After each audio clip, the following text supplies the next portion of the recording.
Magandang hapon po mga kaibigan. This is Miss Jamie Baliena Channel. Halika kayo at ipapasyal ko po kayo dito sa paligid ng aming bahay. Actually po, nakataas ng signal number 4 ang aming probinsya dahil sa bagyong Nika. Mga kaibigan, medyo mahina pa rin naman ang ulan. Ang dulot ni bagyo Nika dito sa aming probinsya, Abra. Particularly dito po sa Barangay Tagudtod, bayan ng Lagangilang, dito sa lalawigan ng Abra. Ganyan pa lang po so far mga kaibigan. Ayan, pero under signal number 4 na po ang aming lalawigan. Sana nga hindi na matutuloy si Bagyo Nika.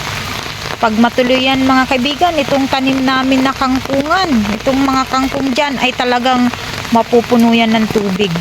Mga pinakadulo na lang ng dahon ang makikita mo niyan pagka talagang babayuhin kami ng bagyo. Ayan mga kaibigan, at saka yung daan papunta dito sa labas ay lalaki rin to na parang batis o sapa pagka talagang hahagupitin kami ng bagyo.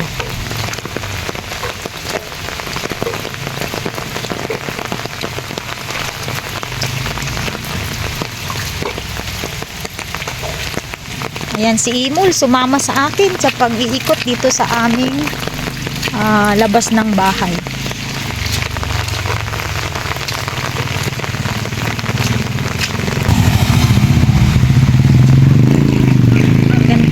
Dito sa labas ng highway, yung mga baka, yung mga grupo ng mga baka dyan sa kabila ng daan, sa kabilang highway ay nandyan, nakasilong lamang yan yung mag-ina doon sa ilalim ng puno. Sana nga Lord, hindi na darating, hindi na mangyayari ang malakas na ulan na dulot ni Bagyo Nika. Ganito po mga kaibigan ang labas ng highway, walang dumadaan na sasakyan ngayon. Saka nagpapasalamat kami kasi hindi kumikidlat at kumukulog. Medyo peaceful naman, medyo payapa naman ang dulot ni Bagyong Nika. Ayan. Ito naman ang papunta sa bayan ng Lagangilang, sentro yan. Ito po ang National Highway, ito ang Abra Kalinga Road. Mula dito sa amin ay kasama kami sa Abra Kalinga Road, National Highway. Ayan mga kaibigan, yung papunta dyan ay dyan manggagaling ang Bangged. Ayan.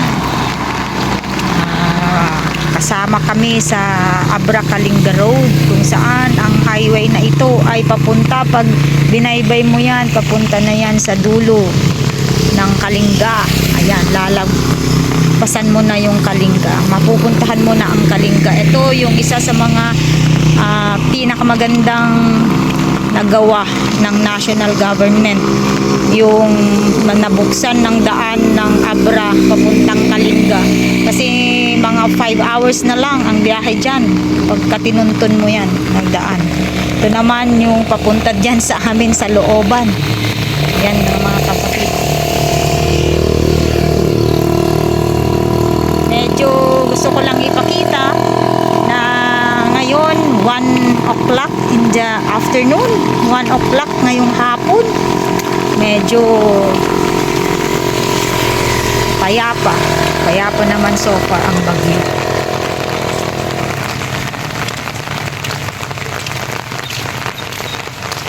Ayan, buti itong finiture ko, itong flinex ko sa isa kong video ko pagkatapos ni bagyo Christine. Ito nakaano na sila, naka-harvest na, pero hindi pa nila nakukuha yung ano bang tawag dyan, yung galing sa pinagharvesan na palay, yung tangkay ng palay, hindi pa po nila nakukuha lahat. Ayan, na ano na ng ulan, dayami, oo, alam ko na Dayami ang tawag dyan. Ayan. Kung may makakita kang ganyan sa isang lugar, ibig sabihin bawal kuhanin. Naka-reserve po yan. Sirpit ang tawag dito sa amin. Yan, sirpit.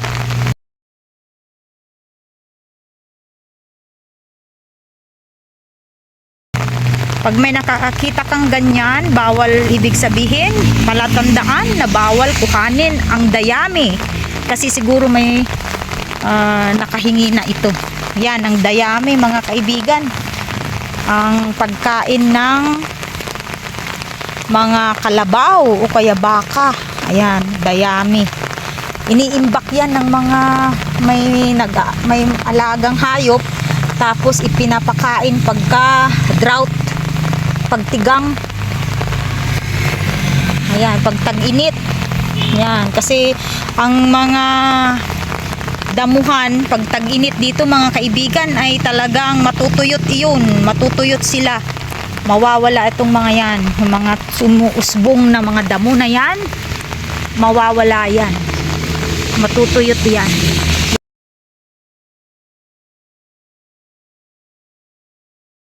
Ayan, ito yung mga bukid kung saan nahabol. Pagkatapos ni Bagyo Christine, hinabol talaga nila, hinarvest na nila. Buti naman Lord at nakahabol sila. Siguro napabilad na rin yung palay. Kasi pagkatapos mong i-harvest, pagka maayos na yung palay, ibibilad mo yun. Kasi hindi pwedeng is-isin ng hindi pwedeng is-isin ng hindi tuyot yung palay. Ayan kaibigan, meron na naman doon isa na naman doon mga tumpok nagdayami. Ayan.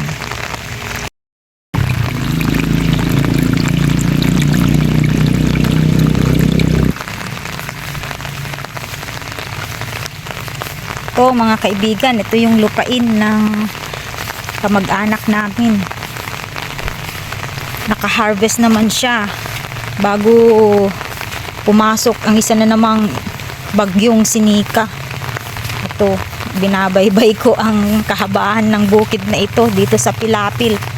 Napakaganda pa naman ito, pero pagdating ng tagtuyot mga kaibigan, talaga pong matutuyot ang mga bukid na ito. Wala nang uusbong na damo na kakainin ng mga kalabaw. At yan, sinasabi ko mga kaibigan, yung tangkay ng palay ay iniimbak yan at ginagawang pagkain ng alagang hayop. Ayan, kung makakita po kayo ng sipit o kaya yan, yung parang nilagyan ng sign na yan, ibig sabihin palatandaan na bawal kuhanin ang tumpok na mga dayami na yan. Yan ang alam ng mga farmers yan. Pag nilagyan mo ng sipit na ganyan ang isang lugar, may ibig sabihin yan bawal kuhanin. Reserve yan. May nagmamay-ari na yan. Ganyan po dito sa amin. Makaka-relate lang to sa mga farmers, di ba? Kaway-kaway dyan sa mga farmers. Maraming salamat po sa inyo. Dahil po sa inyo, may mga bigas kaming niluluto at pagkain. Ayan, mega love shout out sa lahat po ng magsasaka, sa lahat po ng farmers. Pero sayang hindi na nila nahabol, hindi na nila imbak doon sa dapat na imbakan yan. Talagang hinabol na. Itong mga bodyguards ko, mga kaibigan, ayan, nandito sila. Sinamahan ako dito sa likod ng aming bahay. Ayan po ang aming bahay mga kaibigan. Bahay kubo kahit munti. Pero masaya naman ang nakatira. Ganyan ang importante. Ayan, balik na tayo sa amin.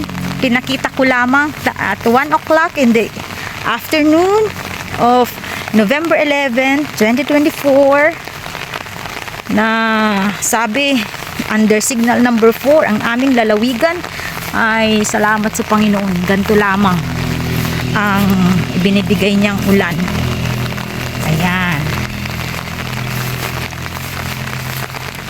Ito ang Pilapil.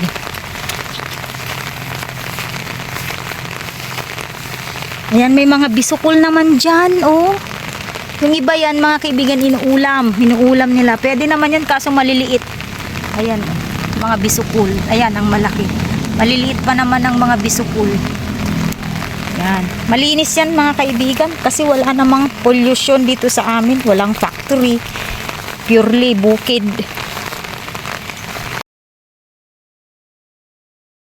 Inuulit ko po, mga kaibigan, kung may mapapansin kayong ganyang palatandaan sa isang lugar, ibig sabihin, yan ay tinatawag sa mga Ilocano na serpit.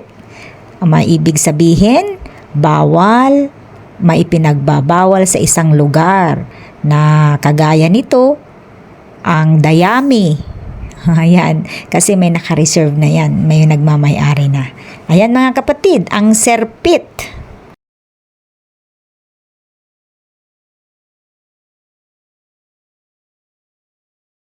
Alright, thank you mga kaibigan.